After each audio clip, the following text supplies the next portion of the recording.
É Tudo Verdade 2022, 27º Festival Internacional de Documentários. Os melhores documentários do Brasil e do mundo em mostras competitivas e programas especiais. Gratuito de 31 de março a 10 de abril. Em salas de São Paulo e Rio de Janeiro. E online para todo o país. Confira a programação em www.etudoverdade.com.br. Olá, estamos começando mais um Formação SPCine Convida. Olá a todas, todos e todes, sejam muito bem-vindos a mais uma atividade promovida aqui pela SPCine, hoje em parceria com o Festival Internacional de Documentários É Tudo Verdade, edição 2022.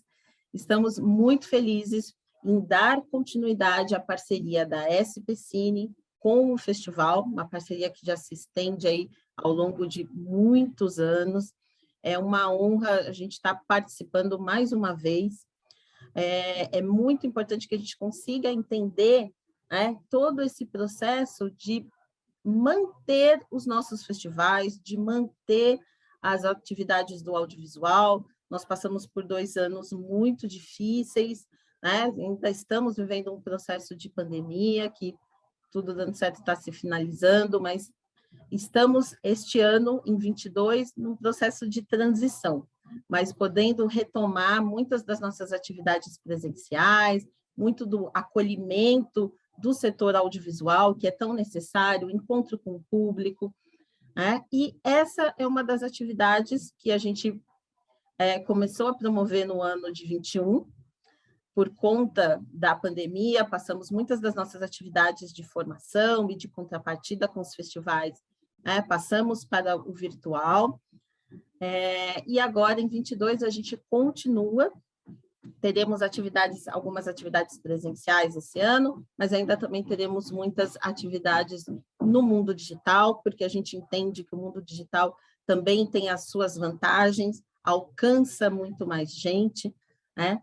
E hoje, então, estamos numa atividade muito especial, que muito nos honra, né, com a participação do cineasta Hugo Giorgetti.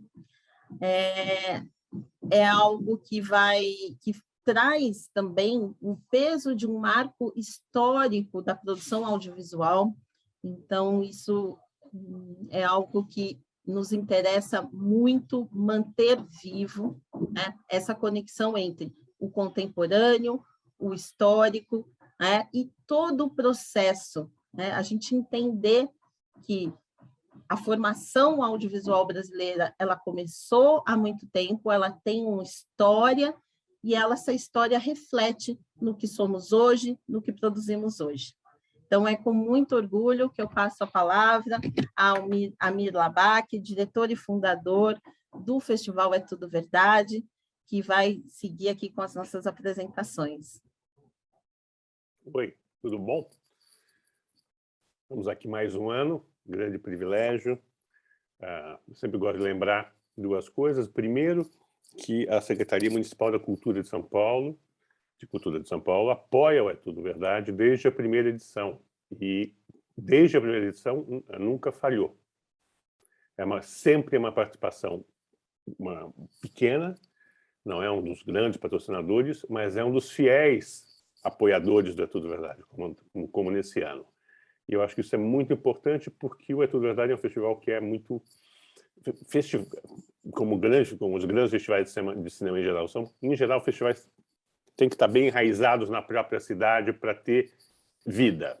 Festival é vida, é encontro de gente. Então, um pouco nesses 2 anos que a gente teve que fazer o festival fundamentalmente nas telinhas, em streaming por causa da pandemia, uma parte do festival acaba não acontecendo. Uma parte do festival é convívio, a gente se encontrar, bater papo no início da sessão, no final da sessão, a gente poder estar ali conversando sobre filme, conversando sobre a vida, conversando sobre arte. A segunda coisa é lembrar que o É Tudo Verdade foi o primeiro festival a ser apoiado pela SPCine. O É Tudo Verdade viu a SPCine nascer e desde aquele momento a gente sempre apoiou muito a SPCine, porque a gente acredita no trabalho da SPCine, na importância da cidade de São Paulo ter uma entidade como a SPCine trabalhando. E a gente acha especialmente importante, a SPCine também está ligada, também está preocupada com a questão da formação. A formação profissional é essencial para quem trabalha na nossa área. Então, a gente sempre tem procurado, dentro da Tudo Verdade, realizar palestras e masterclasses que tragam informações, histórias e experiências marcantes na história do documentário brasileiro e particularmente do documentário em São Paulo, né? Nesse ano, a gente tem um imenso privilégio, que é estar realizando uma retrospectiva dedicada ao Hugo Giorgetti. Hugo, que é, eu não tenho a menor dúvida, um dos grandes cineastas paulistanos da história, né, de todos os tempos. E quem eu conheço, tenho o privilégio de conhecer há algum tempo. Muito antes, até antes dele estar fazendo longas-metragens de ficção, e eu, antes de eu jovem, lançar na crítica cinematográfica. O Hugo tem uma obra mais conhecida como diretor de filmes de ficção, muito paulistanos, de um lado, e muito ricos, ao sempre caminhar na linha fina entre a comédia e o drama, né? E ele fez filmes importantes como Festa, como Boleiros 1, como Boleiros 2. Ele é mais conhecido por essa atividade. Mas o Hugo, desde o começo da carreira dele, em cinema, vem rodando documentários sobre São Paulo. E é exatamente sobre essa parte da carreira dele que a gente quis chamar a atenção, porque ela é menos conhecida, e eu não reputo nada menos importante na obra do Hugo. Eu acho que o Hugo realiza documentários e ficções de acordo com aquilo que o tema um pouco está pedindo, essa impressão que eu um pouco tenho.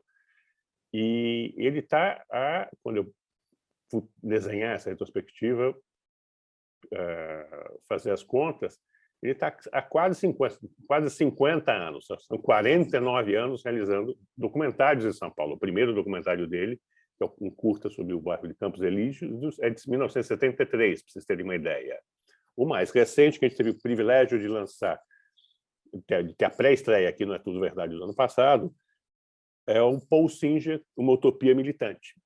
Então, ele tem quase meio século rodando também documentários em São Paulo, e que a gente já leu, já viu, em geral, análises ou até mostras do cinema ficcional do Hugo. Mas dessa faceta documental, eu acho que essa é a primeira mostra que dá uma ideia do todo, né? Eu acho que é uma mostra pioneira nesse sentido. E eu não quero aqui hierarquizar. Eu dirijo o festival de documentários, eu sou crítico de cinema, mas sobretudo eu adoro cinema. De todos, eu adoro a ficção, documentário, animação experimental e tudo.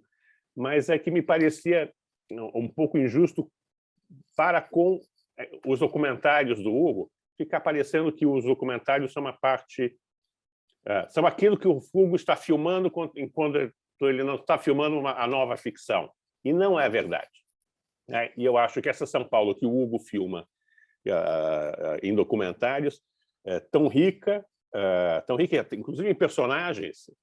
Tem personagens, às vezes, até mais ficcionais do que alguns dos personagens da ficção do Hugo, né?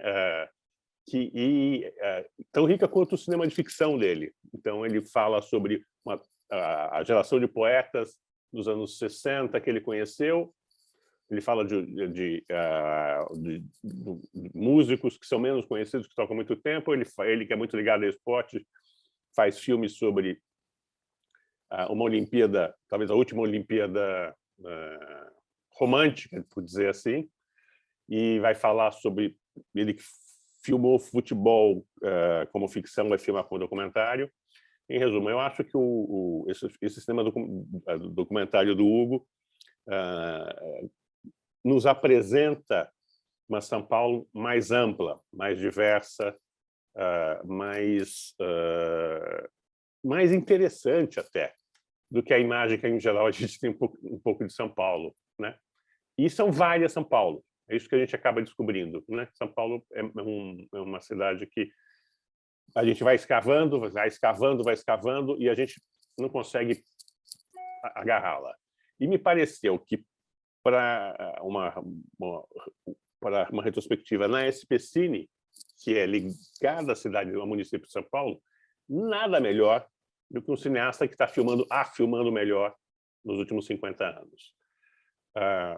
Eu quero agradecer demais, então, a SPCine de novo por essa parceria e explicar que essa mesa tem como mediadora a jornalista Rosane Pavan, que conhece melhor do que todos nós a obra do Hugo. Ela escreveu um livro sobre o Hugo para a coleção Aplauso. A gente sabe que quando uma coisa é falar, outra coisa é o trabalho que se dá quando a gente vai sentar, pesquisar e escrever. Então, eu tenho imensa honra e alegria de ter uma condutora que conhece muito melhor do que eu essa obra do Hugo. O livro é muito bacana. Quem gostar dessa conversa, eu recomendo. Pode tentar procurar ainda em algum lugar ou em algum sebo para comprar, ou pode procurar, se não me engano, existe online a íntegra na coleção, na extinta coleção Aplauso, feita pela imprensa oficial na década passada. Então, eu quero agradecer demais. Eu tenho a honra, ela que vai apresentar os participantes da mesa. Não é tudo verdade, são ter o Hugo e ter a Rosane, já são duas medalhas no peito. De um lado, ter o professor José de Souza Martins e ter o Cláudio Willer, são duas medalhas de outro, são duas pessoas que eu leio e admiro há muito tempo. Tê-los participando de uma atividade de Tudo Verdade sinaliza que alguma coisa a gente está fazendo direito. Então, muito obrigado por vocês estarem aqui. Rosane, por favor, a mediação é tua. Eu agradeço muito a apresentação que o Labac fez do meu trabalho, da minha participação nessa investigação sobre a obra do Hugo, que resultou não só num livro, que é um relato autobiográfico para a coleção Aplauso. Eu fiz também um mestrado em torno do humor no filme Sábado, sob orientação do professor Elias Tomé Saliba, na Faculdade de História da Universidade de São Paulo. Uma coisa que a gente sente, observa, e que o Labac disse, é que realmente as pessoas conhecem pouco, e essa é uma ocasião excelente de a gente estar perto da obra documental do Hugo, que vai ser apresentada nessa retrospectiva presencial no Centro Cultural São Paulo, porque os limites que existem entre a obra ficcional e a obra documental não são assim tão grandes. Evidentemente, na feitura são diferentes, mas são sempre interpretações, são sempre paisagens mentais, comportamentos que estão presentes, às vezes de uma forma mais documental nas ficções do que no próprio documentário. Então, muitos dos documentários que vão estar aqui originaram trabalhos posteriores. Então, desde os primeiros, no Campos Elíseos, que originou uma peça de teatro, que a gente sabe pouco, o Humor Bandido, cujo personagem é o Quinzinho da Boca. Nós temos aí o Edifício Martinelli, que resultou, quase 20 anos depois, nas reflexões que originaram o filme Sábado. Sempre há um pensamento de um romancista, de um poeta, que busca os temas, provavelmente, dentro de si mesmo e da sua relação com a cidade. Então, por essa razão, faz muito sentido que a gente tenha aqui presentes para conversar com o Hugo. São eminências do pensamento e da arte do Brasil, o professor José de Souza Martins, um sociólogo com muita atenção a esses modos, fazeres locais da vida urbana, os marcos, né, os locais, e o Hugo, depois, mais para frente, vai falar para vocês de um trabalho que os dois realizam juntos, que felizmente resultará num novo documentário. E o professor, poeta, ensaísta, tradutor, homem da rua, menos da mídia e mais da rua, que é o professor Cláudio Willer, e que é um amigo do Hugo, creio que desde os anos 50, quando eles formaram um grupo de artistas que vivenciavam a literatura, a cidade, num fazer que não é usual e cujo documentário do Hugo, Uma Outra Cidade, meio que desfez o véu que se cobria sobre eles, inclusive colocou o grupo como uma existência que antes desse documentário não havia existido. Então, eu acho que essa é a capacidade do Hugo, são grupos que ele coloca, mesmo quando ele fala de assuntos que não são São Paulo, por exemplo, México 68, ele está falando de grupos periféricos, muito periféricos, e essa situação é até curiosa, engraçada no filme, com muitos momentos, muitas histórias que eu nem conhecia, eu fui vê-lo ontem e fiquei maravilhada. Até tem um certo formato parecido com Uma Outra Cidade, são figuras que estão apagadas, e o Hugo meio que acende, aquele narrador que a gente precisa ter, aquele historiador que a gente precisa ter, que coloca a luz, que nomina, né? Então, a oportunidade é muito grande para a gente refletir sobre esse fazer dele, que não tem limitações assim muito grandes entre documentário e ficção. Então, na verdade, eu gostaria de começar, passar a palavra para o Hugo, meio que intuindo a resposta, mas queria ouvir de você, Hugo. Por que fazer documentário, né? Como que você começou nisso? Você tem feito mais documentários nos últimos tempos, me parece, mas você fez a sua estreia, né, como diretor de longas, foi um primor, uma obra-prima, que é o Quebrando a Cara. Aliás, o Hugo faz grandes títulos para os filmes dele. Quebrando a Cara, que é a história do Éder Joffre, não só uma história pessoal, mas uma história vinculada à família, à árvore familiar, às dinastias pugilísticas aí, do Zumbano, Joffre, e que, na verdade, é um filme muito também amoroso em relação ao cinema. O cinema está sempre presente, é uma reflexão sobre a cidade, sobre o cinema. Então, eu queria entender por que você começou a fazer o documentário e se os temas que você escolhe, porque eles são muito próximos de você e da sua história, né? Então, se eles chegam até você, se você persegue os temas, ou se eles são simplesmente inevitáveis. É isso. Nossa. Rosane, é o seguinte, esses documentários, na verdade, sou eu em todos eles, né?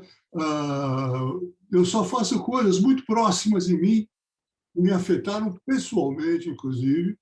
Eu nunca faço um documentário sobre algo exterior, que eu tenho que fazer uma pesquisa, que eu deva fazer isso por algum motivo, ou ideológico, ou cultural qualquer. Eu faço porque é a minha própria biografia. Em todos esses documentários, sou eu, muito mais do que nos longa-metragens, mas muito mais, infinitamente mais. Em todos eles, eu estou lá. Você pega esse, por exemplo, Uma Outra Cidade, que é o documentário que o Willer participa, que é um documentário sobre os meus anos de formação, que eu devo a eles. Todos nós nos devemos mutuamente nesse grupo, todos nós. Era um grupo que trocava informações o tempo todo sobre o que havia de mais importante sendo feito no mundo. Essa era a ambição, se conectar com o melhor que estava sendo feito em termos de poesia, literatura e tal. Esses eram meus anos de formação. Na verdade, eu não falei, olha, deve ter sido muito bonita aquela época, eu vou fazer um filme sobre a cidade de São Paulo. Não é nada disso. Eu fiz um filme sobre a minha própria formação. E assim somos todos. Um filme sobre o professor Osner. É um filme porque eu tenho um irmão músico, eu sou um aficionado à música, desde criança que eu ouço, eu ouvia a Rádio Cultura, a Rádio Gazeta na minha casa todos os dias, a ópera, não sei o quê. Era natural. Então, eu me encaminho para temas que são temas que me dizem respeito. Por exemplo, eu fiz um filme sobre Santana, que é o meu bairro. Quando eu era garoto, quando eu era jovem, a prefeitura abriu uma coisa de fazer filmes sobre bairros, eu fiz o meu. Então, os documentários... o documentário, para mim, é isso. Por exemplo, a minha fascinação que eu tenho pela figura do professor. Eu sempre tive. Meu pai ele não era exatamente um professor, ele era engenheiro, então, mas estava ligado, de certa forma, ao trabalho acadêmico. Minha mãe era professora. Então, o Singer vem disso. Por quê? Porque tem tantas coisas. Agora, o trabalho que agora, nesse momento, que nós estamos fazendo com o professor Martins, é isso também. Se refere à minha própria biografia, minha própria admiração por isso. De ver um homem pensando.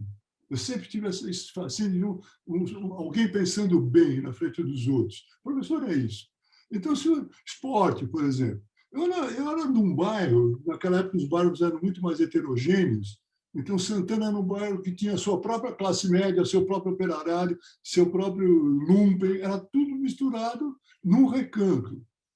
O futebol, naquele lugar, era uma coisa que você não tinha o direito de ignorar, que é um bairro que fica, apesar de ficar a 4 quilômetros do centro da cidade, ele tem entre ele e o centro o Campo de Marte, o campo de aviação, aquilo lá que transformava num espaço muito vazio, onde tinha 20 campos de várzea, onde hoje é a Avenida Brasileira, Avenida não sei o quê, lá, apesar do aeroporto Campo de Marte, preserva ainda essa coisa quase campestre que divide Santana da cidade.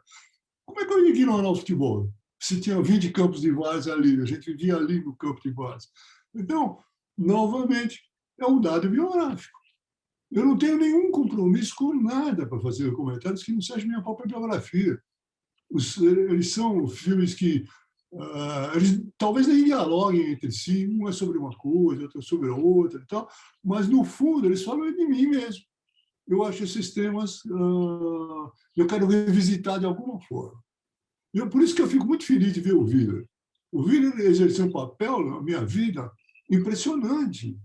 Ele e o Piva lideravam, mais ou menos, um movimento de pessoas que, uns mais, outros menos, participavam de um grupo que realmente o que queria era estar a par do que se fazia de bom, a par do conhecimento. E eles já faziam, eram poetas, já tinham um caminho mais ou menos definido que eles percorriam. Eu não.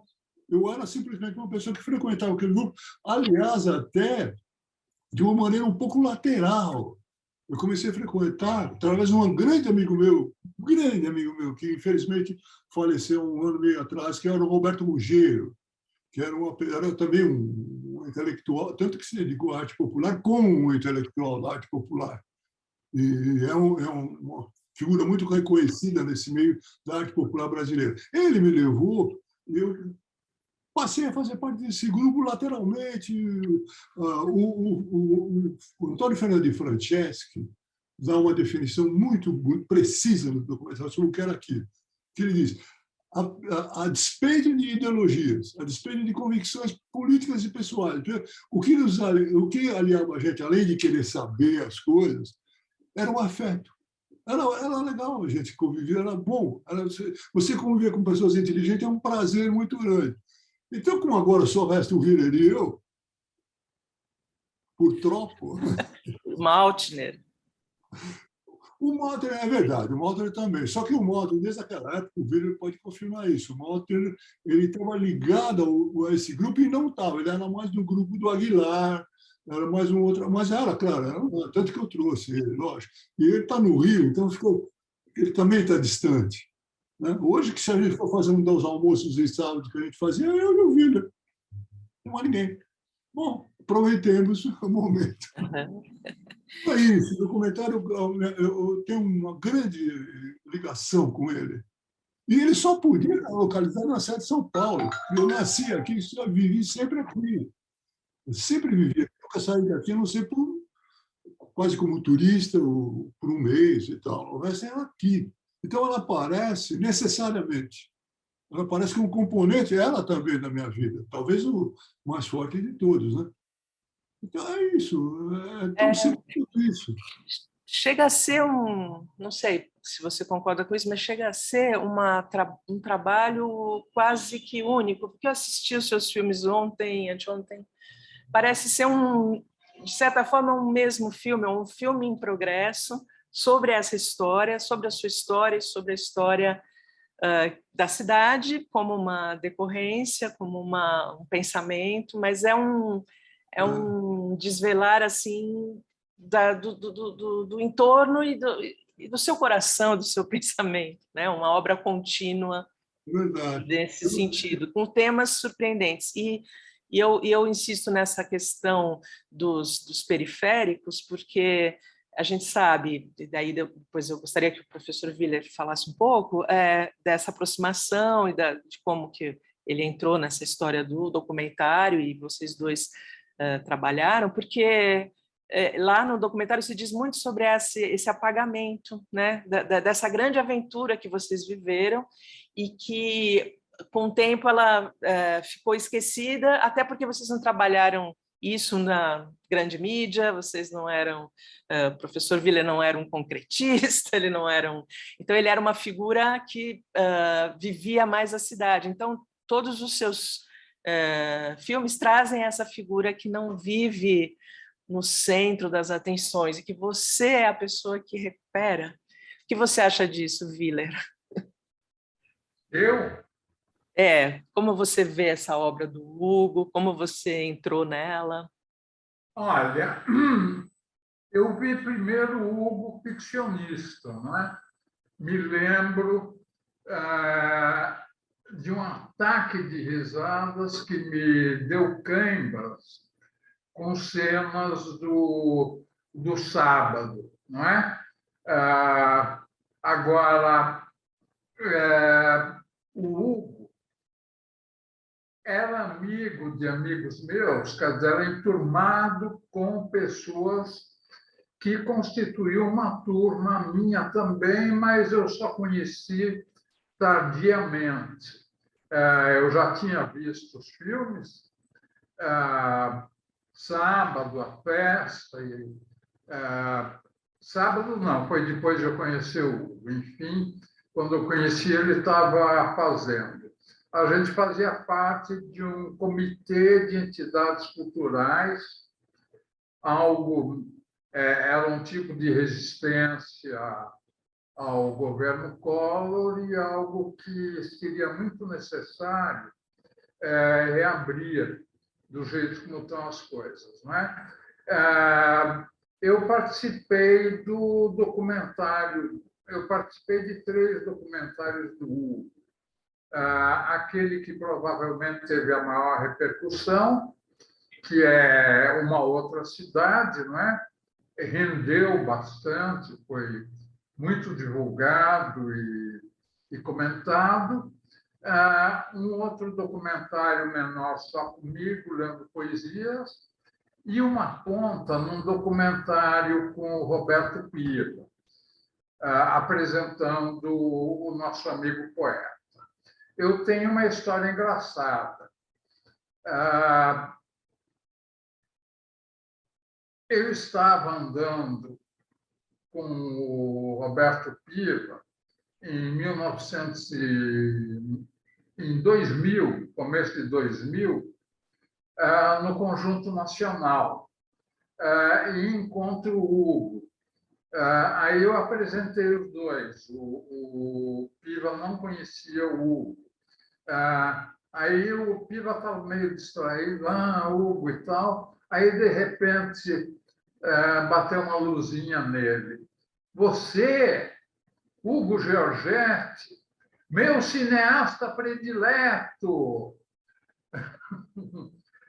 Foi quando eles se conheceram pessoalmente, embora, como eu disse, tivesse amigos nossos que o Hugo frequentava desde a década de 60, desde o período que ele tenta reconstituir, que ele reconstitui, não é? Numa outra cidade.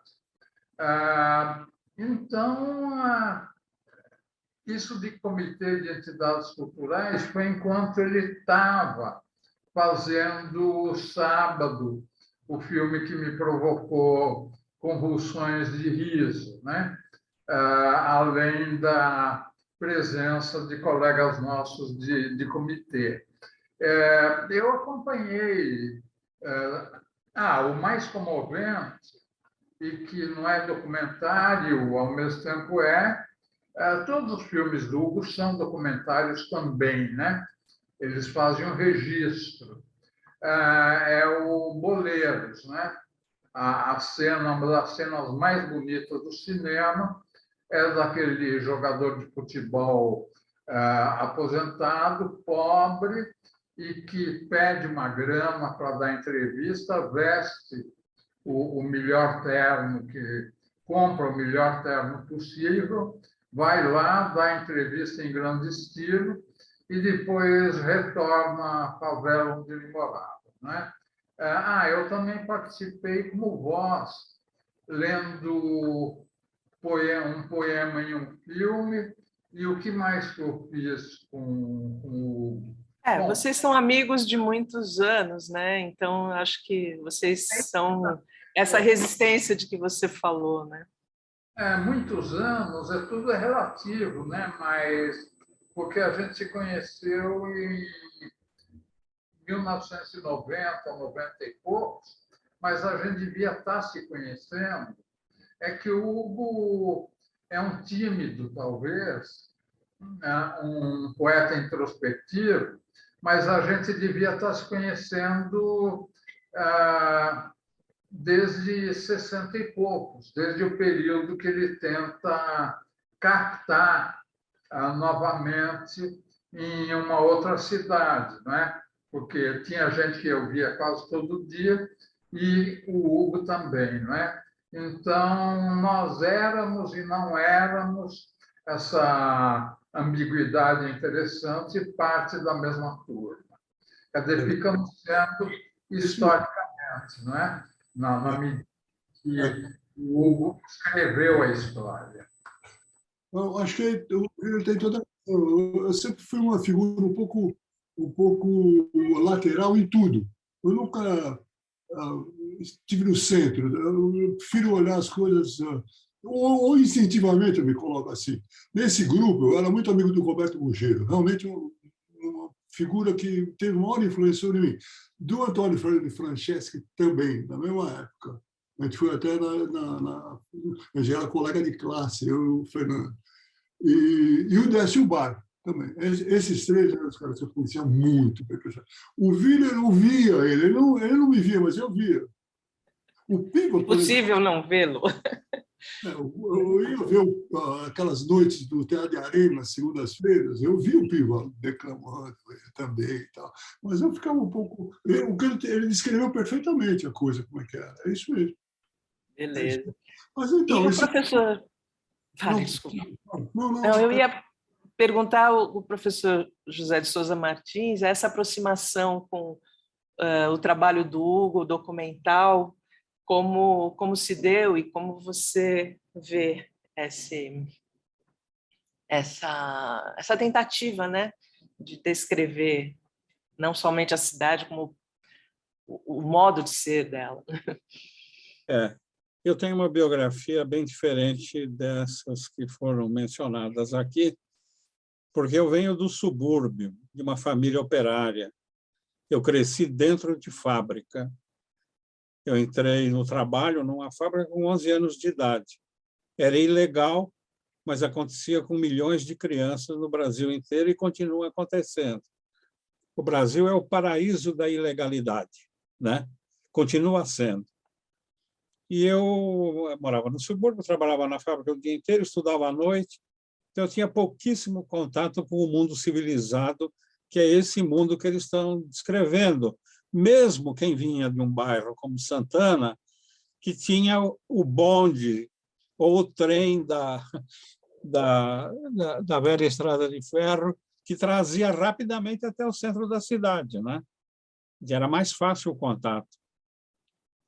E, então, o Hugo disse que ele é lateral, ele é lateral nas observações, ele elegeu como lugar da sua visão artística e intelectual, interpretativa do mundo, a lateralidade da vida, numa cidade tão decisiva nesse sentido como a cidade de São Paulo. Então, eu sou lateral do subúrbio e da fábrica, né? Cheio de curiosidades. Eu costumo dizer para as minhas filhas que eu tive sorte de conhecer a Disneylândia de verdade, que era a fábrica. A fábrica era muito divertida. Eu era moleque, eu via a fábrica como um brinquedo. Ela era um brinquedo. A linha de produção é um brinquedo, tá certo? Um brinquedo inteligente e produtivo, mas é um brinquedo. Então, meu mundo é um mundo diferente nesse sentido. Mas também por ser diferente nesse sentido, é o meu posto de observação e de curiosidade, da minha ansiedade de saber o que eu sou, de onde venho e o que os outros são comigo, porque eu não estou sozinho nessa realidade. Então, eu tive algumas sortes, por exemplo, eu li um jornal de que as pessoas nem lembram qual é, O Tempo, que depois eu descobri que era a família Bresser que editava. Ele era um bom jornal, porque ele tinha uma boa área cultural. Eu era colecionador de selos, então tinha lá uma importante seção de filatelia, mas eles noticiavam exposições e tal. E eu um dia descobri que existia um negócio chamado Pinacoteca do Estado e que havia um outro negócio chamado Biblioteca Municipal de São Paulo. Então, eu comecei a ir a esses lugares em fins de semana. Era fácil pegar o trem em São Caetano e descer na porta da Pinacoteca do Estado. Aliás, quando eu me tornei professor de um curso de madureza noturno, a primeira coisa que eu fiz foi levar meus alunos à Pinacoteca do Estado para verem aquela maravilha. E eu estava feito um idiota de boca aberta, olhando, ninguém ia à Pinacoteca do Estado, olhando os quadros do Almeida Júnior, feito um tonto. Foi incrível isso, porque aquilo era a casa dos meus avós na roça, minha família veio da roça, casa de pau a pique e tal. Aí entra um senhor e me vê, e veio para perto de mim e disse: "Você está gostando disso aí?" Eu tinha uns 11 anos, 12 anos de idade. Falei: "Muito, isso aí é a casa da minha avó." Ele sentou do meu lado e me deu uma aula sobre Almeida Júnior. Ele era o Túlio Mugnelli, um grande pintor da terceira geração dos modernistas, e era o diretor da Pinacoteca. Ele teve essa generosidade de sentar do lado de um moleque de fábrica e dar uma aula, me explicar. Ele foi lá perto dos quadros e mostrava detalhes escondidos no meio das sombras, para explicar a coisa do detalhe. E eu acabei me tornando uma pessoa fascinada pelo detalhe, como acontece com o Hugo. O Hugo é a pessoa que vê lateralmente, mas ele vê a realidade a partir dos detalhes improváveis. A sociedade brasileira do Hugo, que não é só São Paulo, é a sociedade que a gente acha que é improvável. Nós estamos presenciando aí um debate, uma discussão sobre a Semana de Arte Moderna, que é um debate que me irrita profundamente, porque ele está baseado numa premissa ideológica completamente falsa, de que as sociedades são evolutivas e que a sociedade brasileira é evolutiva. Então, tem um marco que inicia uma nova era, chamada Semana de Arte Moderna, e, a partir daí, só aconteceu a Semana de Arte Moderna. Até hoje está acontecendo. acontecendo. Eles não percebem que, na mesma semana de arte moderna, havia os artistas operários em São Paulo, que eram formados no Liceu de Artes e Ofícios e na Escola Técnica do Brás. Quer dizer, a gente da linha de produção e que descobriu a arte no trabalho. Não era a gente que se divertia com a arte. Não há conteúdo histórico nas obras da Semana de Arte Moderna. Esse é o detalhe. Ela pode ser explicada historicamente, mas não tem conteúdo histórico, né?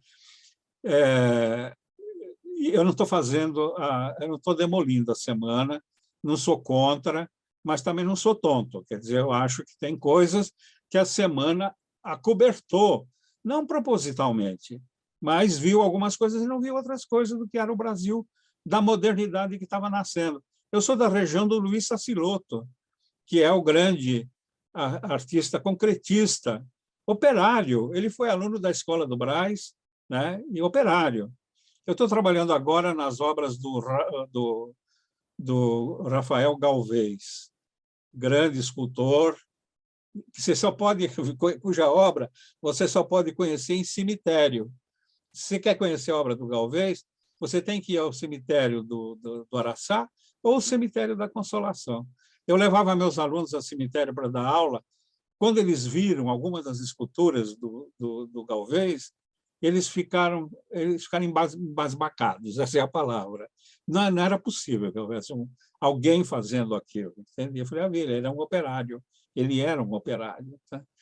Então, há um lado da realidade que você só vê e compreende a partir da margem. Se você não vê a partir da margem, você não vê nada. O Hugo faz isso. E eu encontrei o Hugo num momento desse aí, quando foi exibido o filme dele, o documentário Pizza. Lá, acho que foi no Olido, que a Secretaria da Cultura, era o Calil, arrumou para exibir o filme. Eu falei, ele é a pessoa, ele é o espírito da cidade, ele é a cidade. A cidade fala inteligentemente através dele. E eu estava muito interessado no tema da cidade, nessa perspectiva, porque há anos eu vinha trabalhando com a obra do Henri Lefebvre, que foi um sociólogo e filósofo francês, com quem eu cheguei a trocar alguma correspondência num certo momento. Eu me tornei um especialista no método sociológico de Henri Lefebvre, que é o homem que traz a dialética para o século XX. Ele era muito simples, e para poder entender Paris e fazer as grandes descobertas que ele fez um pouco o que o Hugo fez, o que eu tento fazer. Ele se tornou motorista de táxi. Ele foi ser motorista de táxi, porque com isso ele podia conversar com as pessoas quando elas estavam usando a cidade. Ele desenvolve uma tese que é a tese do usuário do urbano. A cidade não está aí só para ser contemplada, também para ser contemplada, mas ela está aí para ser usada, utilizada. Hoje, o que acontece, que é uma coisa que o Lefebvre também levanta, numa cidade como São Paulo, que tem um cenário de reiteradas demonstrações de ódio a ela por parte da população, não só isso, mas também isso, é que ela é uma cidade que está sendo consumida em vez de ser utilizada. Isso é próprio de um capitalismo distorcido, não é? Dominado completamente por suas contradições, e que não abre o único caminho que a dialética pode mostrar na sociedade, que é o caminho da esperança, da superação, que existe. O Hugo trabalha com isso. Quer dizer, eu fui descobrindo no Hugo a mim mesmo, entendeu? Porque ele trabalha com isso. Em Pizza, ele poderia ter feito um documentário gastronômico sobre pizza. Ele fez um documentário sociológico. Ele fez um sociológico e político sobre a cidade, o lado oculto da cidade. Pessoas muito simples, cheias de esperança, né? Mesmo aquele homem na porta do Castelões, da qual eu também fui frequentador e espero espero que a pandemia me dê essa chance, eu conheci o seu João Donato, que foi o dono do Castelões. Aquele fotógrafo, que acho que é um libanês, ele é a esperança viva, e ele não tem nada, ele é apenas um fotógrafo noturno que ganha umas migalhinhas na porta de uma pizzaria. Aquela rapaziada que entrega pizza é isso, quer dizer, aquele infeliz que tinha 4 mulheres e 4 filhos, um com cada mulher, ele é um sujeito cheio de alegria, quer dizer, uma coisa incrível, né? Eu acho, por exemplo, que outra cidade revela o que eu diria que é a certidão de óbito dessa velha São Paulo, que termina no começo dos anos 60 e termina justamente com o advento da ditadura militar. A ditadura militar cria Maluf, que desmonta a cidade de São Paulo, transforma a cidade de São Paulo numa negociata urbana, falsa, numa urbanização patológica. O Minhocão é um atentado à civilização. O Minhocão é um atentado à civilização. Deforma a cidade, torna a cidade uma cidade boa para ir depressa de um lugar a outro, mas ela não é mais boa para viver, nem quem mora ali do lado, nem quem ia a alguns lugares daquela região, como o Parque Fernando Costa, que fica lá na ponta, etc. Então, que tem obras de arte interessantíssimas, os vitrais do Gomide. As pessoas quebraram alguns vidros, as luzes não são mais acesas, você não vê mais a arte que há na cidade. Eu escrevi para o secretário da Agricultura, que é dono daquilo, e ele disse que iam tomar providências. A questão é simplesmente comprar umas lâmpadas. Eu disse para ele, eu dou as lâmpadas de presente, mas acenda as lâmpadas, senão o vitral não tem sentido. Quem ele é? É um sujeito de fora, não conhece São Paulo, não está identificado com isso, é um sujeito que transita no processo político. Há outros filmes. Eu acho que o filme, o Prédio Martinelli, né? O Prédio Martinelli, o documentário é genial, porque foi a maior pretensão da cidade de São Paulo, né? O prédio mais alto do continente, ou sei lá de onde. E é um lixo, né? Em termos arquitetônicos, não dá para ficar aplaudindo, né? Ali do lado dele, modestamente, já era o edifício mais alto de São Paulo, o Sampaio Moreira, que ainda é um belíssimo edifício, projetado pelo mesmo homem que construiu a Estação Júlio Prestes, né? A decadência do Martinelli mostra uma coisa que não é decadência porque tem aquele tipo de população lá dentro, é decadência porque ele perdeu a função para a qual a pretensão que o construiu o havia projetado. Quer dizer, o Martinelli, o documentário, é um monumento cinematográfico sobre a decadência da pretensão de grandeza numa cidade que nunca conseguiu se reconhecer como uma cidade de trabalhadores, de gente muito criativa, fora dos marcos dos palacetes e das sessões de recitação de poesia da velha São Paulo aristocrática, né? Então, o Hugo, ele é o porta-voz de todos nós que viemos lá de longe, mesmo estando aqui perto. Ele é o porta-voz.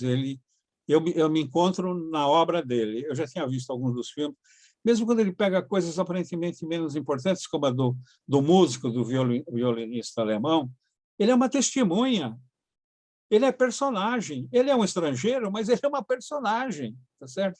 Ele é uma personagem.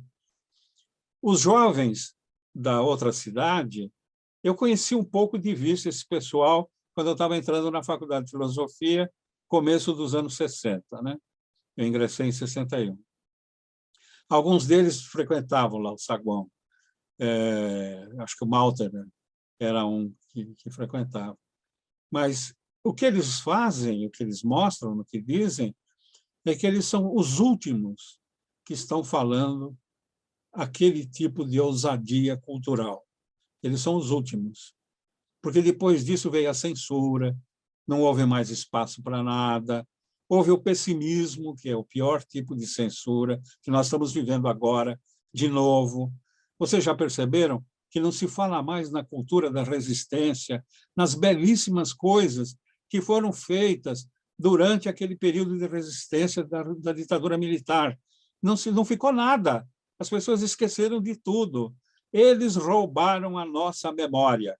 E começaram isso quando esse grupo deixa de ter continuidade. Eles deixaram de ter continuidade. Eu acho que a obra do Hugo, é bom que a gente possa acessá-la pelo YouTube, por outros meios, mas ela deveria ter... É necessário que ela tenha um outro tipo de divulgação mais amplo, e divulgação não só para mostrar, mas para ser instrumento de consciência da perda enorme que nós sofremos ao longo de todos esses anos, como uma população que era cheia de esperança e hoje está completamente vazia no que diz respeito à superação e ao futuro. E eu poderia continuar falando sobre outros documentários dele que eu vi, alguns que eu vi há mais tempo. Sábado eu vi há muitos anos, mas acho que ele é a nossa voz e ele é o nosso olhar. Eu não tenho dúvida, ele é o mais. Você não está ouvindo, desliga aí, Hugo, que eu vou falar. Ele é a nossa figura mais representativa no plano dessa nova modalidade de cultura, que é a cultura visual. Ele é um escritor do olhar, ele é um escritor. Eu acho que uma pessoa como ele tinha que estar nas academias de letras para demarcar um pouco o cenário das nossas dificuldades, das nossas contradições e da nossa busca de esperança, de consciência e de saída. Nós temos que achar saída. Os documentários do Hugo são um desafio nesse sentido, são um convite a isso, não é? Se vocês deixarem, eu falo até meia-noite. Nossa, perfeito, perfeito. Um escritor do olhar, não? Diga, Hugo, como você se enxerga assim? Eu me enxergo exatamente como eu tinha proposto antes, que é uma coisa que eu faço, francamente, com muito pouca reflexão teórica anterior. Certos assuntos me chamam a atenção, eu faço sobre eles.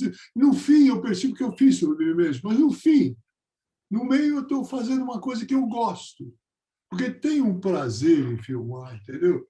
O problema que eu acho grave em fazer cinema é que ele não rende nada. Você não vive de cinema. Não há diretor que viva de cinema que você não tenha uma fortuna prévia de família, você não tenha feito um casamento, você não tem outra profissão, ele pode ser um professor, jornalista. Eu fui publicitário, fiz muito. Se eu não fizesse isso, sei lá.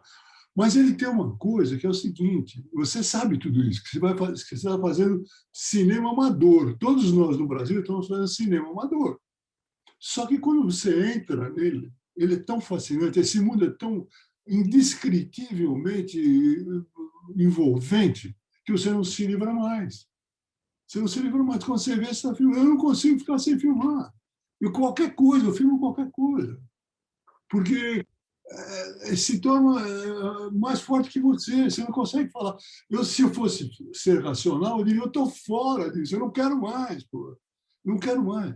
Mas eu quero, esse é o problema. Tem uma coisa que depois que você experimenta, é um tóxico, talvez seja o mais poderoso que eu tenha jamais ouvido sequer falar. É muito... Porque é uma alegria muito grande filmar. E documentário, mais ainda, porque o documentário te traz o improviso, o imprevisto. Esses documentários eu gosto, os meus documentários, porque eles são todos imperfeitos. Ninguém exige a perfeição de um documentário, inclusive porque ela é impossível, né? Como é que você vai filmar uma coisa que te é desconhecida até aquele momento, que depende mais da outra pessoa que está te dando uma declaração ou está trabalhando do que de você? O diretor, no documentário, ele controla muito pouco. Na ficção, ele controla tudo. Mas no documentário é melhor por causa disso, é mais estimulante, porque é uma viagem para o desconhecido, né? Que você vai descobrindo também no documentário. Então, é isso aí. Eu ouvi o professor Martins falar, realmente eu já tinha ouvido várias vezes ele falar, e eu estava esperando que ele falasse alguma coisa não tão enfática. Agora eu vou até achar que tem alguma coisa de importante naquilo que eu fiz. Porque, e, aliás, estamos fazendo eu e ele há muito tempo, e agora vai sair de qualquer jeito. Porque cinema tem isso, entendeu? Se você coloca na sua cabeça, eu vou fazer esse filme, você acaba fazendo. Não tem, a não ser que você seja vitimado por um infarto, ou sei lá o quê. É isso aí. Você quer falar sobre o projeto que você tem com o professor Martins? Uma coisa muito estranha. Um dia ele me ligou e falou assim: amanhã, era uma sexta-feira à tarde, né, até hoje, amanhã eu vou no Hospital da Consolação fazer propor uma aula que eu propunha quando eu dava aulas para um aluno meu que, por sua vez, vai levar os alunos dele. Então, uma aula que você não quer assistir, é através dos túmulos, é um percurso que, através dos túmulos do Cemitério da Consolação, você vê a história, sob o ponto de vista de São Paulo, das várias épocas brasileiras, desde 1858, que é o momento da inauguração desse cemitério. Falei, é claro que vou. E tive tive a grande premonição de chamar uma pessoa e falar: vamos com a câmera lá, que o Martins, eu não sei o que ele vai falar, mas eu acho que é bom ajeitar com a câmera. Ele falou 2h30, sem parar, embaixo do sol que ia se tornou escaldante e tal, e foi até 1h30 da tarde, que terminou no túmulo do Roberto Simons. Então, ele passou da independência do Brasil, do túmulo do padre Ildefonso Xavier, que é o primeiro, que é na entrada do Cemitério da Consolação, que participou da independência vista através de São Paulo, até o Simons, que ele mesmo classifica como provavelmente como é que se diz? Um industrial socialista, fabiano, talvez, um socialista fabiano. É uma maravilha, pela criatividade. Dizia, não, peraí, em vez de ler, em vez de pegar um manual na sala de aula, nós vamos ver, nós estamos diante das pessoas. Estamos diante as pessoas estão lá, de alguma maneira estão metidas naquele túmulo, então estão diante de nós. A gente está conduzindo e consultando essas pessoas, é maravilhoso. Aliás, eu propus para vários editais, ninguém me aceitou mesmo. Tal. Mas o mais interessante de tudo é o vivo, é ele que percorre. É a coisa mais interessante do documentário. É muito bonito. Vai sair. Não sei como. Tem que, né? Alguns filmes têm que sair. Já falei com o Popó, lá do cemitério, então vamos embora. Porque ela está feita. Essa aula está comigo, está pronta. Então é isso. Eu fico muito feliz de estar aqui com pessoas, as 3 pessoas que estão aqui são muito importantes para mim, eu tenho admiração por todos. O Willer esqueceu de falar de um filme que ele participa, que é Cara ou Coroa. Cara ou Coroa, ele faz uma leitura muito legal, muito interessante, no meio de uma demonstração da tradição família e propriedade. Ele, com essa voz meio de mármore dele, é muito bonito isso. Vamos tocando, vamos ver. E o documentário, né, ele traz essa... Até o professor Martins estava falando sobre essa produção que ficou esquecida. É justamente não é um documentário, mas é uma ficção que quer mostrar que havia um pensamento, mesmo na ditadura, havia uma produção, havia uma tentativa, né, uma efervescência até em alguns momentos. Ninguém parou de pensar, ninguém parou de existir, com alguma esperança de resistir, né? Mas uma coisa que eu acho que eu gostaria de dizer para o Hugo agora é que ele disse que não, ele não é um teórico da coisa. Na verdade, ele né? É uma teoria lefebvriana, que é a da teoria na prática. Quer dizer, você na prática, você não tem que ser um grande cientista para descobrir a vacina contra a varíola, que aconteceu com o Jenner. Ele ficava observando as vacas, porque ele percebeu que as mulheres que tiravam, isso é século XVIII, tiravam leite das vacas, não tinham varíola. Eu falei, mas por quê? Ele fez, por quê? Por quê, afinal de contas? E aí ele descobre que nas pústulas do úbere da vaca, aquele pus tinha propriedade imunizante contra a varíola. A varíola, vacina vem para a vaca, vem daí, né? Então, a disponibilidade para observar. Na ciência, em todo o conhecimento, o que importa é a prontidão que você tem. Esse é um detalhe importante. É a sua prontidão para reconhecer na realidade aquilo que as pessoas que estão com pressa, andando para cá, para lá, ou que sabem demais, não conseguem perceber. Esse é o espírito do criador de conhecimento. Você tem essas duas coisas, prontidão e sensibilidade. A prontidão e sensibilidade do Hugo é que o faz um personagem produtor até de teoria, né? Teoria mesmo. Quer dizer, se alguém quiser pegar essa teoria implícita, né, na sua obra, é só trabalhar isso e desenvolver, né? Que é possível fazer. O primeiro capítulo do Capital, de Karl Marx, é uma poesia, as pessoas não sabem disso. Foi o Carlos Rodrigues Brandão, que é um poeta e antropólogo aqui de São Paulo, um excelente poeta, que olhou e falou, mas isso aqui tem uma poesia. Então, ele fez uma reordenação das frases e descobriu o poema, que é um poema sobre alienação, um poema sobre a coisificação do ser humano. Então, as pessoas ficam discutindo economia, mas não é economia, é a sensibilidade poética do sujeito, que é a sensibilidade poética que você tem. Você vê na cidade de São Paulo, nas contradições dela, uma poesia. Você vê o poético da vida, mesmo com sofrimento, marginalização. Aquele filme sobre a Igreja de Nossa Senhora da Paz é sensacional, que é uma igreja que eu conheço bem. Eu apoiei o trabalho pastoral dos escalabrinianos, os carlistas, que são os que tomam conta daquela igreja. Ela é uma tremenda obra de arte que reúne as pessoas, desde os italianos, que eventualmente prosperaram um pouco, até os pobres bolivianos, os africanos que estão chegando aí, que nem são católicos, né, que são muçulmanos, e assim vai. E é interessante como interessante você ter percebido a Igreja de Nossa Senhora da Paz, entende? Porque é um canto da cidade encravado numa área muito deteriorada, né? Que foi toda decorada pelo como é que era o nome dele? Penac. Penac. Foi o Penac, que casou com uma mulher da família Matarazzo, que o ajudou a pintar aqueles afrescos da igreja, que é uma versão lindíssima da Natividade, sem contar a escultura de mármore branco, que é do...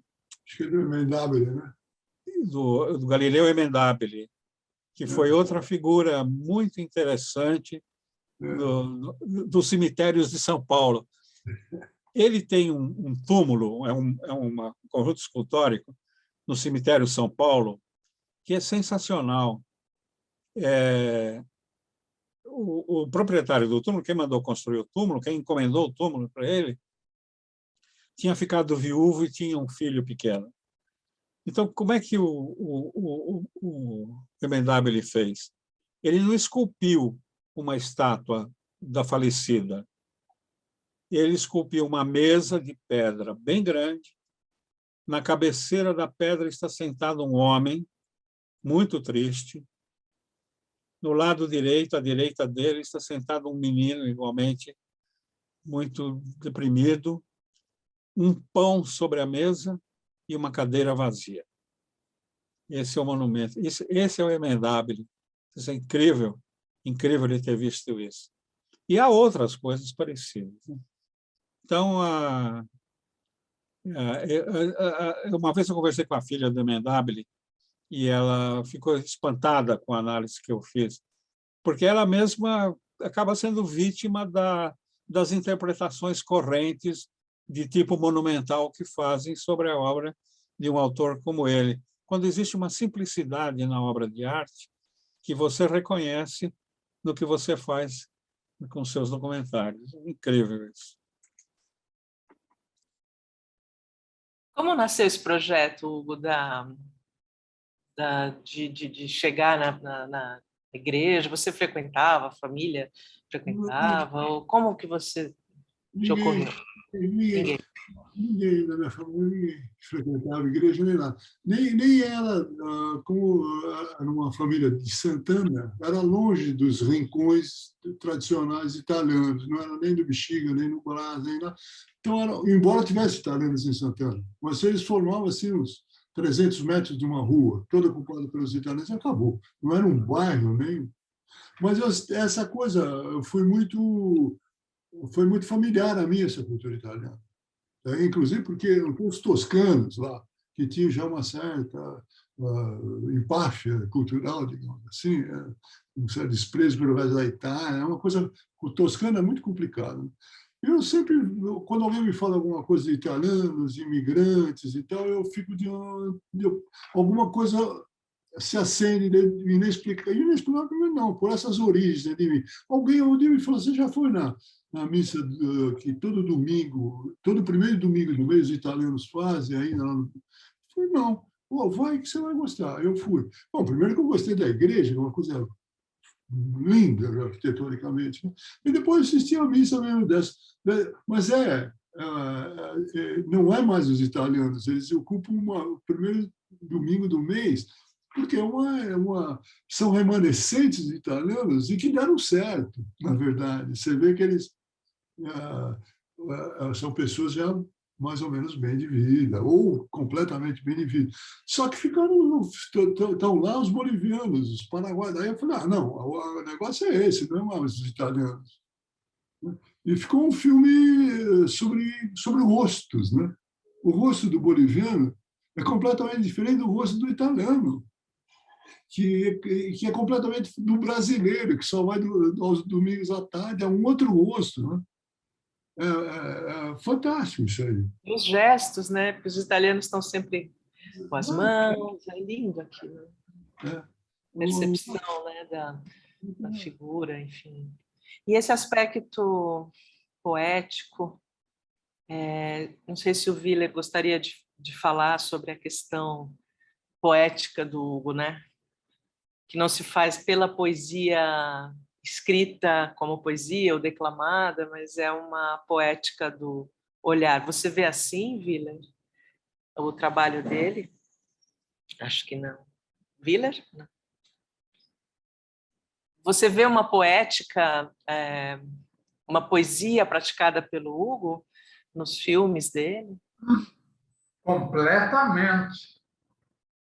Completamente, de ponta a ponta. Eu nem sabia que o Piva tinha dito que era o melhor diretor, eu fiquei emocionada aqui. O que ele falou, depois de um momento de obnubilação, de não reconhecer quem era, foi exclamar: Hugo Giorgetti, meu cineasta predileto. Provavelmente, a empatia é por causa disso, de olhar São Paulo. Piva abominava São Paulo, né? Agora, realmente, bom, enfim, se eu entrar nesse tema, eu vou me estender. Eu não quero me estender. No meu depoimento, no filme do Hugo, eu dizia que São Paulo, década de 50, começo da década de 60, era muito careta e provinciana. É claro que a gente circulava pela cidade e descobria coisas, né? Mas a reação geral nossa era abominar a burguesia paulista. E eu acho que piorou, é evidente, né? Piorou não, ficou tedioso. Aconteceu uma coisa curiosa. Eu vim parar, acabei vindo morar naquele final de Alameda Barão de Limeira, em frente à Chácara Carvalho. Quer dizer, eu olho pela janela, tem aquele arvoredo. É um pedaço da cidade que ficou esquecido. Provavelmente porque a rua termina numa ferrovia, não é? Quando eu vou até o fim da rua, tem um sobrado de janelinha redonda na frente. Eu fico comovido com isso. Quer dizer, a consciência que aquele pessoal de década de 30 por aí tinha de morar, de estar em algum lugar e esse lugar ter uma identidade a ponto de botar em uma janelinha redonda, ou uma grade trabalhada, ou alguma coisa assim, né? Quer dizer, ainda bem que sobrou, né? Agora, dos anos 50 em diante, olha, o regime militar foi uma consequência. Burguesia paulista era, exceto aqueles magníficos mecenas, empreendedores, e o Cicilo Matarazzo e o José Mino e tal, né? Teve muita gente que fez coisa boa, e ainda bem que às vezes é lembrada, né? Mas São Paulo era careta e provinciana. E a gente fazia uma espécie de núcleo informal de resistência a isso. Felizmente, acho que o filme mostra isso bem, né? E naquele momento, inclusive, se estava voltando a ler, ouvir, e eu acho que o filme do Hugo meio que selou essa... Esse de provincialismo é verdade, ela se dava em vários sonhos. Por exemplo, havia poucas traduções. Você não tinha muita tradução, não. Você era obrigado a ler francês se quisesse realmente conhecer adiante. Por exemplo, Kafka, eu me lembro, tinha Metamorfose traduzida, só. Não tinha mais nada. Você tinha que ir na livraria francesa comprar. Que, aliás, eu filmei, graças a Deus, eu filmei a livraria francesa. Antes que eles fizessem esse absurdo. Eles fecharam ali no centro. Eles estão lá na Zona Sul. Ninguém mais. Eu lembro da livraria francesa. Eu fui um estudante duro, como aconteceu com a maioria, ou se não a totalidade dos alunos do curso noturno da USP. E a nossa biblioteca era paupérrima, eram 3 estantes que os franceses deixaram lá quando voltaram para a França. Roger Bastide, o Lévi-Strauss, que foi para os Estados Unidos, e o Monteil, que era o dono da francesa, tinha um ato de civilização que nunca foi devidamente reconhecido. A livraria francesa tinha no meio uma espécie de sala de estar, de propósito. Então, o aluno que não tinha dinheiro para comprar, o cliente que precisava ler o livro, queria ler o livro, e não podia comprar o livro, que era caro, porque naquela época tinha uma lei burra no Brasil que dizia que tinha que proteger as editoras nacionais contra a concorrência estrangeira, como se livro fosse parafuso. E, portanto, o livro estrangeiro, o dólar do livro estrangeiro, tinha uma sobrecarga enorme. Um livro que custava normalmente $20 em Nova York Aqui custava 40, 50 dólares. É claro que não dava. Ou em Paris, aqui não dava. Não. Então, o Monteiro montou lá uma salinha de estar. Você pegava o livro na estante, lia o livro, eu ia lá ler livro todo sábado, tomava minhas notas, voltava. E, enquanto ninguém comprasse o livro, eu podia lê-lo. Então, tinha coisas bonitas assim. Eu lembrei disso uma vez e publiquei um artigo no Estadão. A filha do Monteiro me escreveu agradecendo, lembrando, ninguém lembrava do pai dela como um patrono da cultura num país que tinha os problemas da desigualdade social intensa. Ninguém lembra do Júlio de Mesquita Filho. Ele é lembrado como um cara de direita. Ele não era de direita, ele cometeu o equívoco de apoiar a ditadura, mas isso todo mundo comete, tá certo? Há um discurso dele sobre a criação. Ele foi o criador da USP. O cunhado só assinou o papel. Ele criou a USP. Ele inventou a USP. E inventou a USP na cadeia. Ele estava preso. Ele era preso político por causa da derrota de São Paulo na Revolução de 32. E lá ele pede para a mulher dele levar alguns livros do Emile Durkheim, um sociólogo teórico famoso. E lá ele montou a USP. Montou a USP. E num discurso de formatura da Faculdade de Filosofia, que era a alma da universidade, ele diz o seguinte: a Universidade de São Paulo tem que ser uma universidade pública, laica e gratuita. É uma proclamação revolucionária num país como o Brasil. Eu só pude estudar na USP por causa desse princípio básico. Quando ele mandou o professor da Escola Politécnica à França para contratar os franceses que viriam para São Paulo, porque foi para a Europa, na verdade, não só a França, tinha uma recomendação: nada de fascista. Nada de fascista. Certo? E nada de clerical. Tanto que os professores da Faculdade de Filosofia, os primeiros, vários eram protestantes ou judeus. Né? Ninguém discute isso. A tradição protestante é a primeira tradição crítica na Universidade de São Paulo, porque os protestantes tinham uma postura laica em relação ao Estado, em relação à religião, tinha uma postura em favor da escola pública. Tem um conjunto de dados. A gente esquece, né? Esse é o país do esquecimento. Uhum. Você falou em livraria francesa. Está aparecendo? Tá. Sim. A gente ia lá toda semana. Isso. Essa envoltura com que eu dou cursos e palestras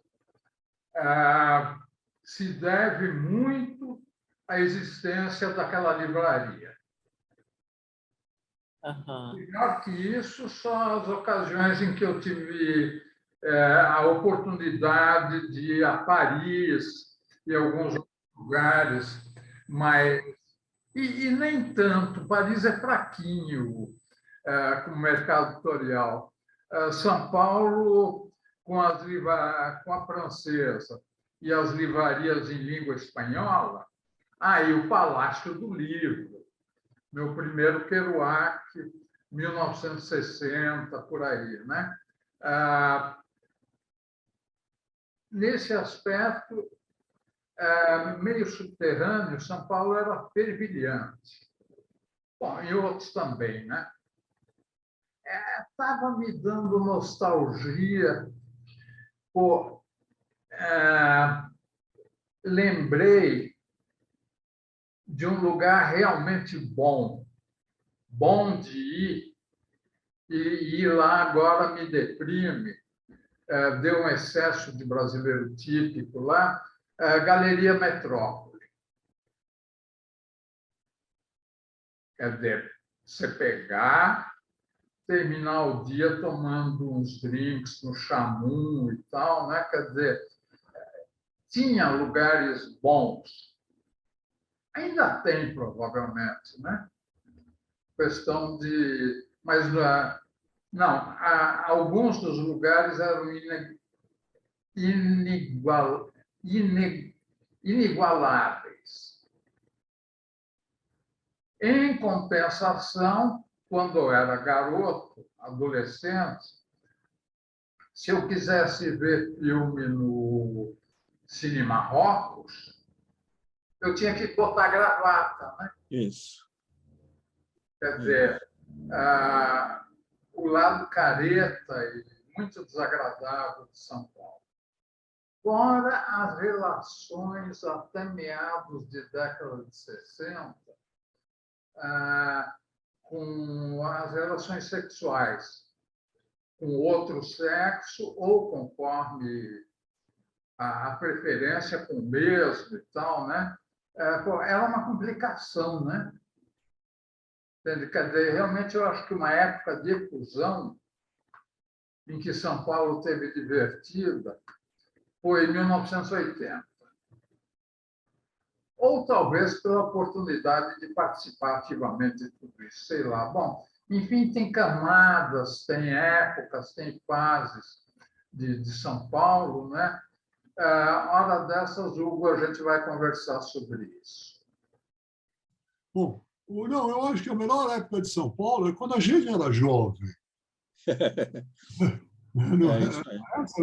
Eu tenho um montador de filmes que era um sujeito que eu acompanhei muito a carreira dele. Quando passou para o digital, que acabou a moviola, o filme 35mm e tal, ele se adaptou perfeitamente ao digital.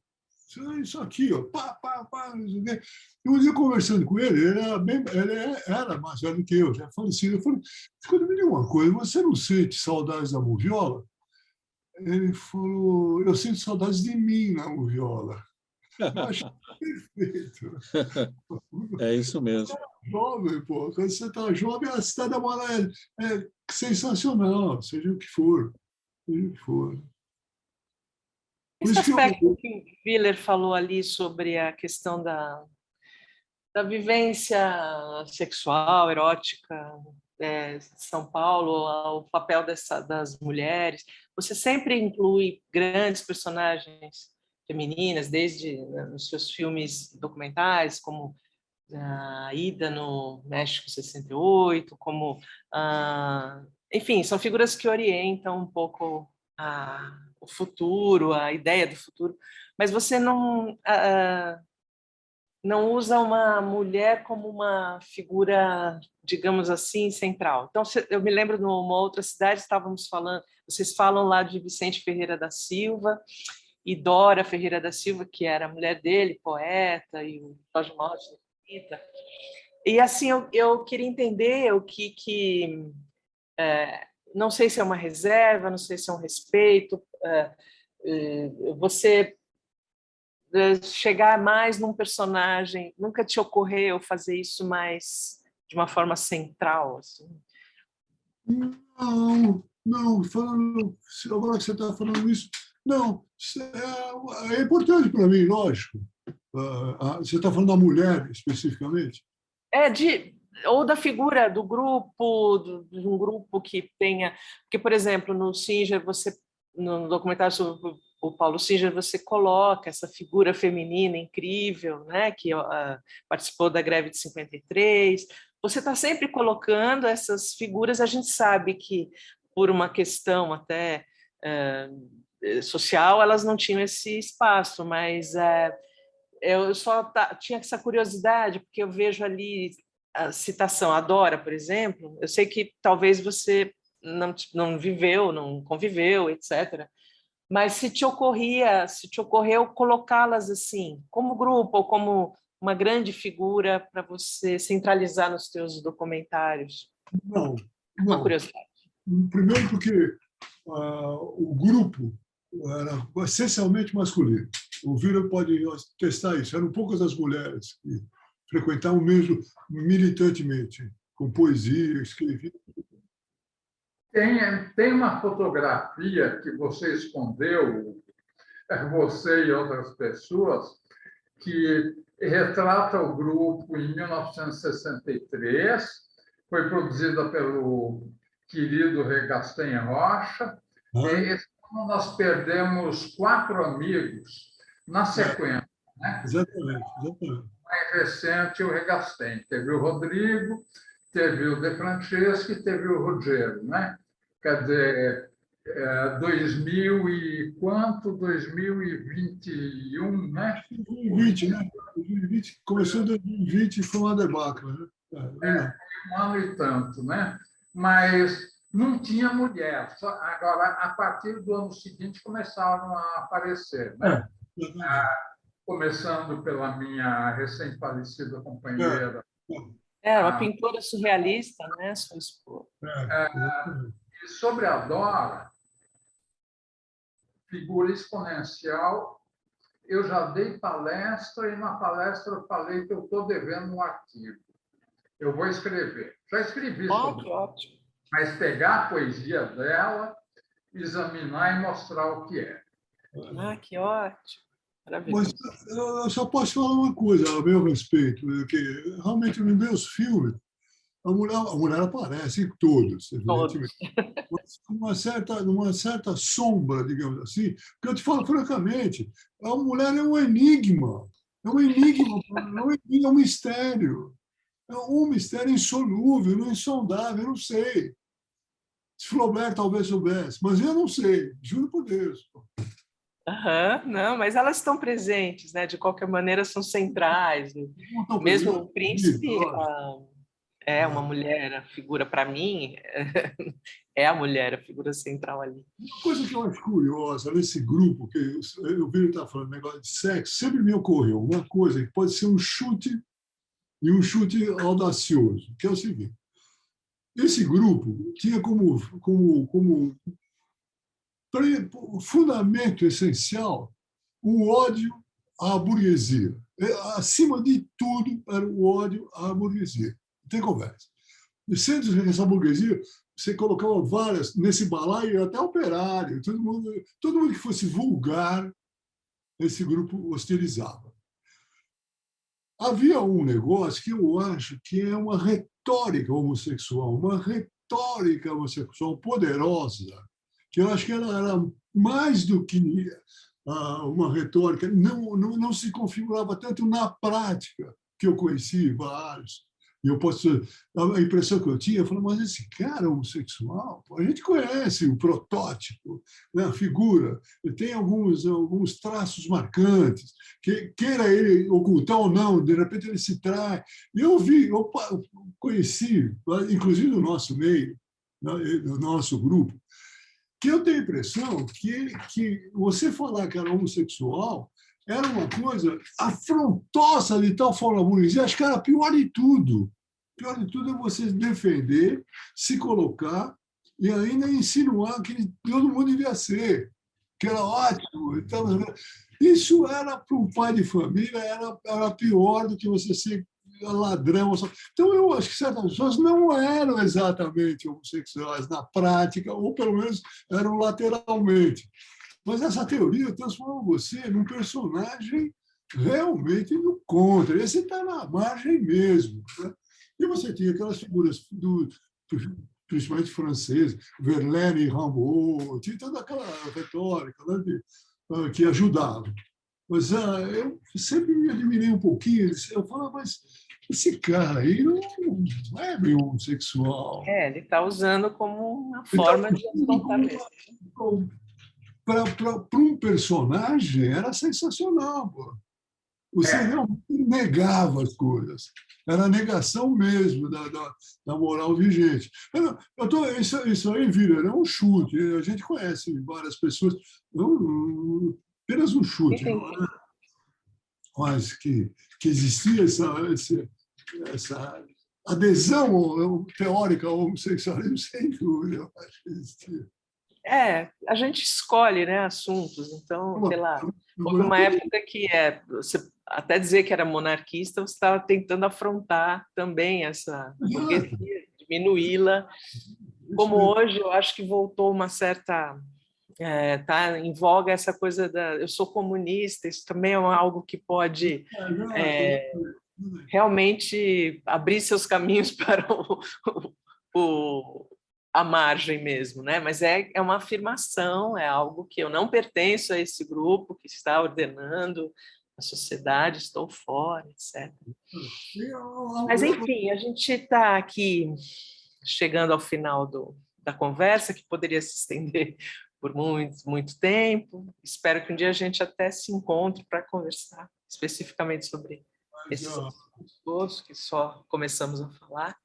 E aí eu queria que, a começar pelo professor Martins e depois Willer, a gente desse as palavras finais e o Hugo Georgette também, e para a gente poder se concentrar nos filmes que veremos lá no Centro Cultural. Vamos lá, professor Martins. Foi muito interessante ter essa oportunidade de trocar ideias com o personagem, né? que é o Hugo Georgette, ele é o personagem, e com o Willer e você.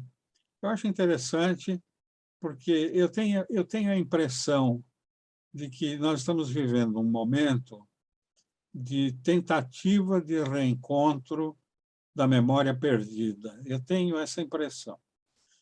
E este programa é exatamente um passo muito importante nessa direção, por conta da importância da obra do Hugo como uma obra de memória. É a construção, a obra dele, ao longo da vida dele, é a construção de uma memória daquilo que estava ameaçado e estava se perdendo, aquilo que nós já fomos e nós não sabíamos mais que havíamos sido.